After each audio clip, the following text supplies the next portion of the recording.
Hello. Welcome back to the Rainier Great Western Model Railroad video series. My name is Michael Highsmith and the RGW is my HO scale layout.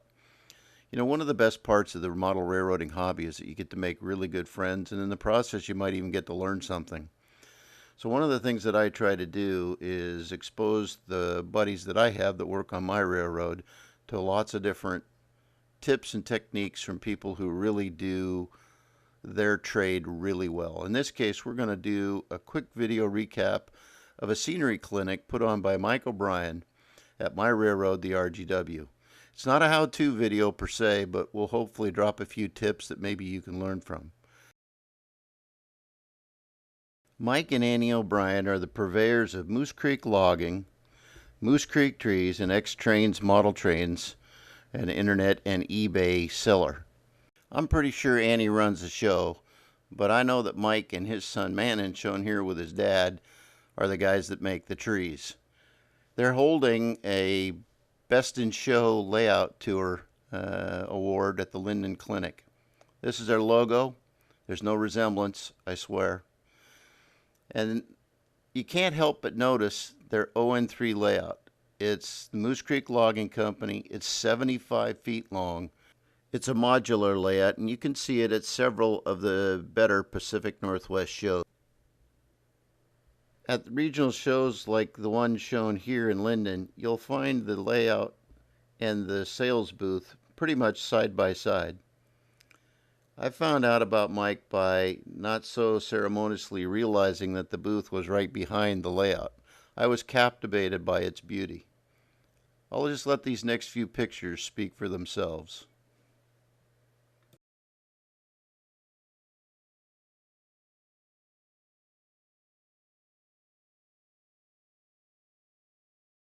As you can see from all of these scenes, the work is exquisite.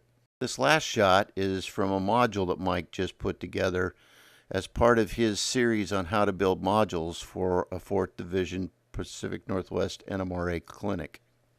On arrival, Mike set up in front of the Cascade foothills. You can see them in the background.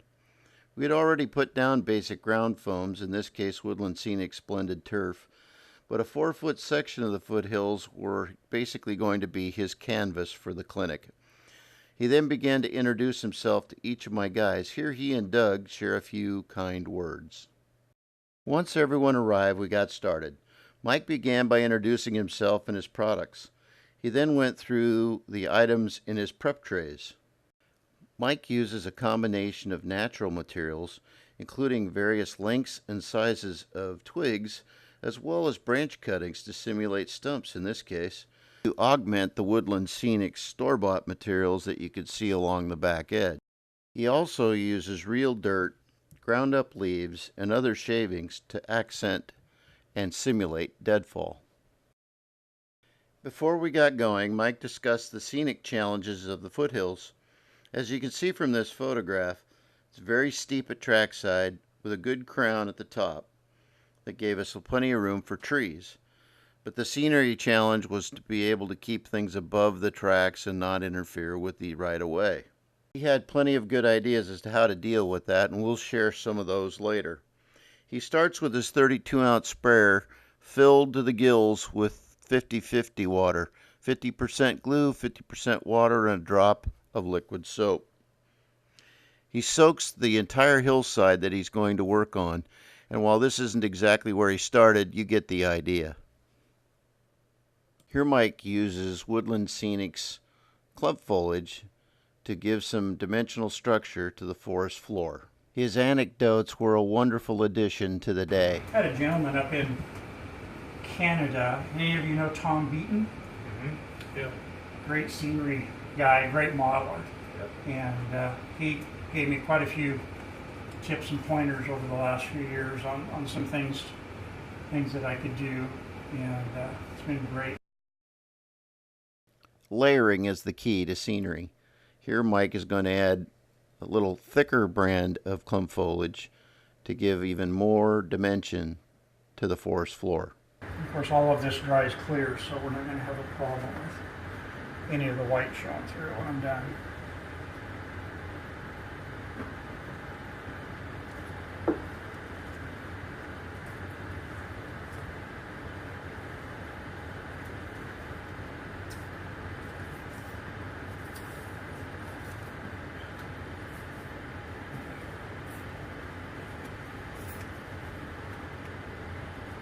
So what scales are we modeling out there?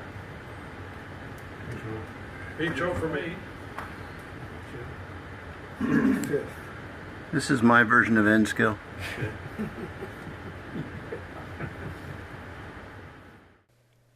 As we move along in the video, you'll see that more and more types and sizes and shapes of branches and other types of foliage are on the hillside.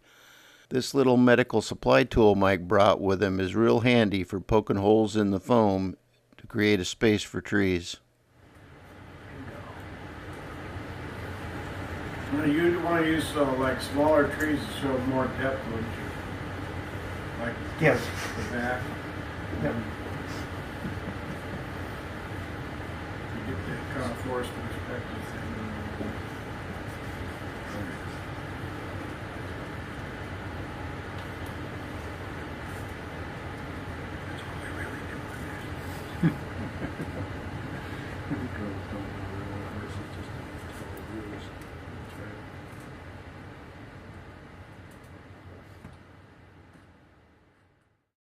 Mike brought several different species of trees, both deciduous and pine, and put them up on the hillside, up on the crown, and used, as you can see, the lower canopy material to give it depth, but not to give any type of obstruction to the trees.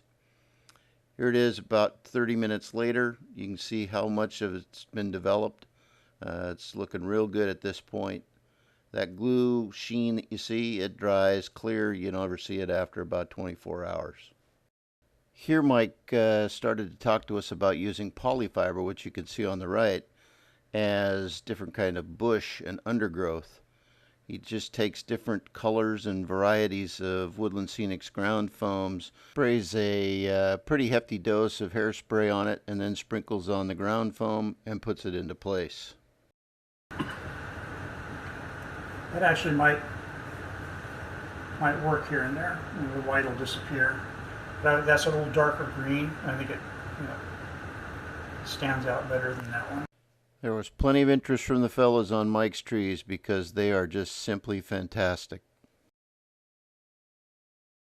He put in plenty of different species of trees for us to look at, including those that were long since their prime, shall we say. But here's maybe one of the most interesting anecdotes from the entire day. On YouTube, and I saw a guy, and he uses a soldering iron. And so when you get these, they're curved, very and snaked and different things. So you just push this down on the table and straighten it out, and you touch your soldering iron to the trunk just briefly, and it'll straighten it. It'll take the bend right out of it.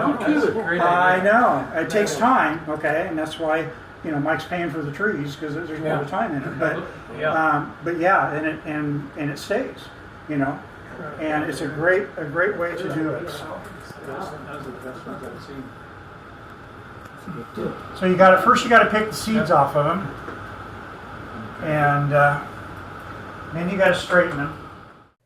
Here's the final product, something that we're very, very happy with, and we really appreciate all the hard work Mike put into this clinic. It looks fantastic. We talked a little earlier about what we thought about from the front edge of the table along the fascia board.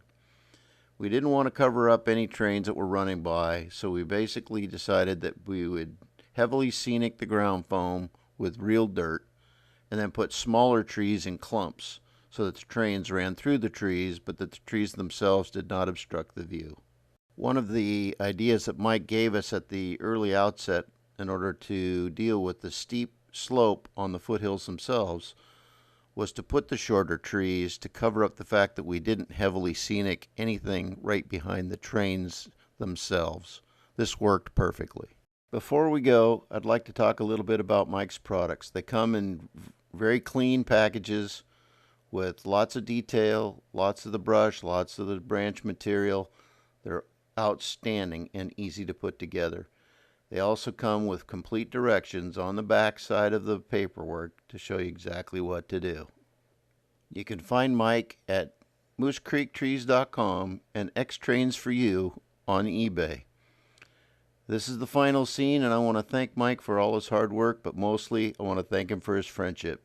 He's a fantastic guy. Thank you for watching.